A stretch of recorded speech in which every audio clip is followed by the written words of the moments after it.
성도 여러분 평안하십니까? 두 친구운동 말씀과 친구되기 오늘 그 128번째 날을 맞고 있습니다. 자, 오늘 우리가 함께 읽고 묵상할 말씀은 욥기서 29장부터 33장까지 말씀이 되겠습니다. 자, 욥이 세 친구들과 치열한 논쟁을 마친 후에 이제 29장에서 31장까지 해서 최후 변론을 시작하게 됩니다. 자, 먼저 29장에서는 욥이 그 이전에 그 하나님이 자신을 보호하심으로 인해서 누렸던 그 영광스러운 그 영광스러운 복에 대해서 회상을 하면서 또한 가난한 자와 고아들을 돌봐주면서 그로 말미암아 많은 사람들의 인정과 존경을 받았던 것을 이제 기억을 합니다. 자, 30장으로 넘어가게 되면 자, 그에 반해서 지금 현실의 비참함을 이야기를 합니다. 고난으로 말미암은 아주 비참한 현실의 모든 삶, 또 육신적으로나 그리고 사회적으로나 고통을 받고 있는 그 현실을 개탄하면서 슬퍼하는 모습을 우리에게 보여주고 있습니다. 자, 과거에는 자신을 그렇게 추앙했던 많은 사람들이 지금은 재앙 가운데 있는 자신을 정죄하며 비웃는 그런 모든 모습들을 욥이 보고 있는 거죠. 자, 욥은 사람들에게 치욕을 당하는 것도 고통스럽지만은 그보다 그 하나님께서 자신을 곤고하게 방치해 놓으셨고 그리고 진흙 가운데 던지셨음으로 말미암아서 이 모든 재앙이 하나님으로부터 말미암았다 하는 사실에 아주 더욱 괴로워하고 있습니다. 자, 하지만 이 절망스러운 상황 속에서도 욥은 30장 24절에서 이렇게 이야기를 합니다. 그러나 사람이 넘어질 때에 어찌 손을 펴지 아니하며 재앙을 당할 때에 어찌 도움을 부르짖지 아니하리이까. 하나님께 한 줄기 소망을 가지고 매달리고 있는 것이죠. 사실 그거밖에는 달리 방법이 없기 때문에 그렇습니다. 자, 그래서 31장에서는 마지막으로 그 하나님께 자신의 죄 없음을 주장을 하면서 후에 자신의 옳음을 입증해 달라고 간청하게 됩니다. 먼저 22장에서 욥의 친구 엘리바스가 욥 자신을 무고하게 하나하나 고발하지 않았습니까? 거기에 대해서 이제 욥이 반박을 합니다.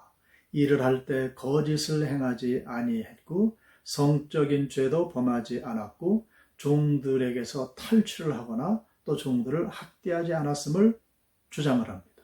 도리어 고아를 아비와 같이 돌봐주며 또 가난한 자들에게 먹을 것과 입을 것을 베풀었다는 것을 이야기를 합니다.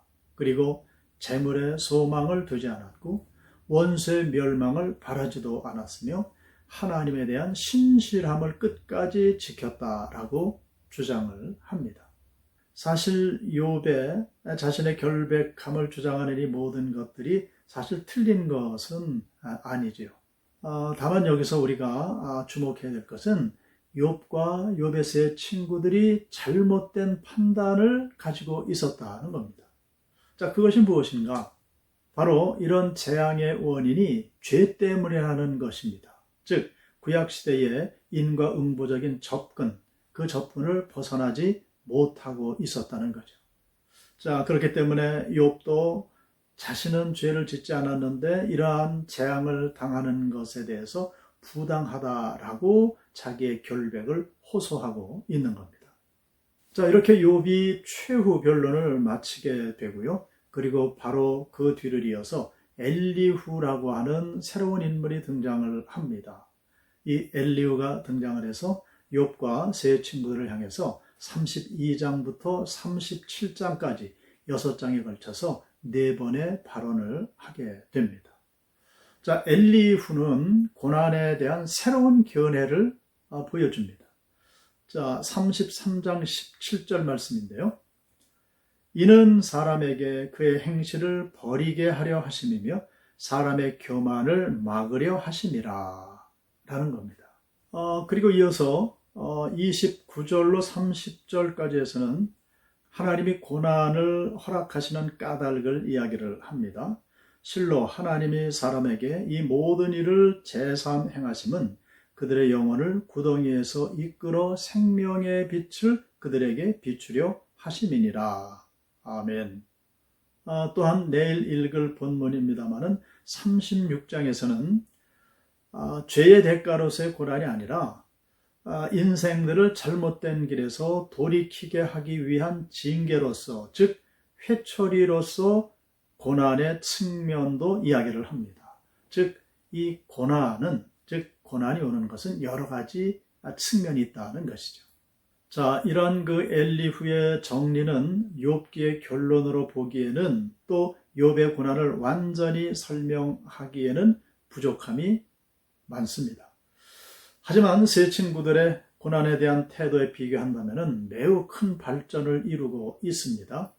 자신의 의로움을 주장하는 욥을 비판하면서도 현실의 고난이 욥의 죄 때문이라고 정죄하지는 않기 때문입니다. 그러므로 성도 여러분, 여기서 우리가 얻게 되는 결론이 있습니다.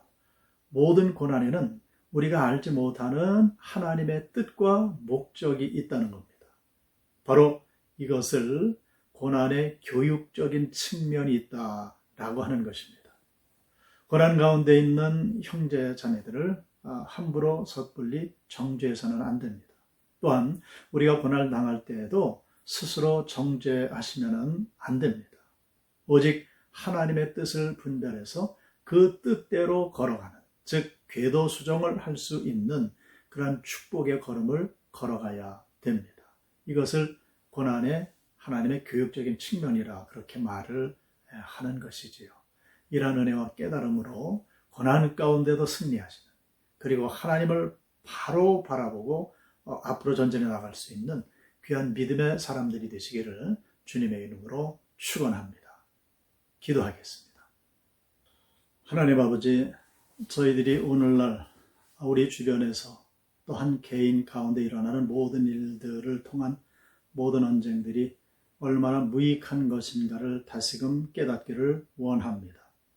모든 언쟁들을 다 십자가 밑에 내려놓게 하시고 하나님 앞에 나가 머리 조아려 하나님 앞에 간구하며 하나님의 음성을 기다리게 하여 주시어서 하나님께서 이 모든 일들을 통해 우리를 이끌어 주시고 또한 주장하시고 우리가 잘못된 모든 길을 걸을 때에 궤도 수정을 해 주시려는 하나님의 방식임을 깨달아 알 때에 주님의 말씀에 경청하게 하시고 주님의 말씀에 순종하며 그 길을 걸어 나갈 수 있는 참으로 복된 신앙의 걸음들이 되게 하여 주시옵소서.